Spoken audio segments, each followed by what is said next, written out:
Selamat siang Bapak dosen dan teman-teman sekalian.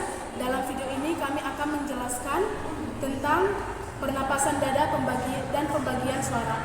Yang pertama itu pernapasan dada dari hidung, dada, tenggorokan, dan mulut. Efek samping pernapasan dada yang pertama itu kapasitas pernapasan terbatas, tegangan pada otot dada dan leher, stres dan kecemasan, postur tubuh buruk. Contoh pernapasan dada, ketika kita bernapas menggunakan hidung, otomatis bahu akan terangkat yang berfungsi menahan udara yang masuk ke dada. Yang kedua, pernapasan perut, mulai dari hidung, dada, perut, dada, tenggorokan, dan mulut. Efek sampingnya, yang pertama, pusing atau kepala ringan. Kedua, ketidaknyamanan perut. Tiga, gangguan pada orang dengan masalah medis tertentu. Empat, perasaan cemas berlebih. Dan yang kelima, efek psikologis negatif. Contohnya, potong bebek angsa, masak di kuali. Yang ketiga yaitu pernapasan diafragma.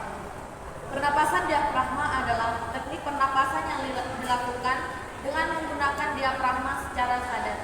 Diafragma adalah otot utama yang digunakan saat bernapas, terletak di bawah paru-paru dan jantung, dan memisahkan rongga dada dengan rongga perut. Efek samping pernapasan diafragma adalah yang pertama, pusing atau merasa ringan di kepala. Yang kedua, rasa tidak nyaman di perut. Yang ketiga, kelelahan otot. Yang keempat, perasaan cemas atau tidak nyaman. Dan yang kelima, nyeri dada atau sesak napas sementara. Contoh pernapasan diafragma adalah yang pertama, duduk santai sambil bersandar. Yang kedua, letakkan satu tangan di perut dan satu tangan di dada. Yang ketiga, tarik napas melalui hidung selama 2 detik.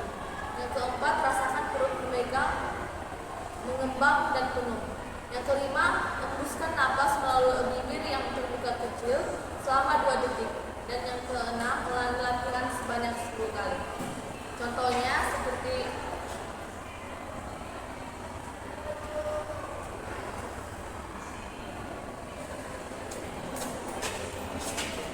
Di sini saya akan membahas tentang pembagian suara.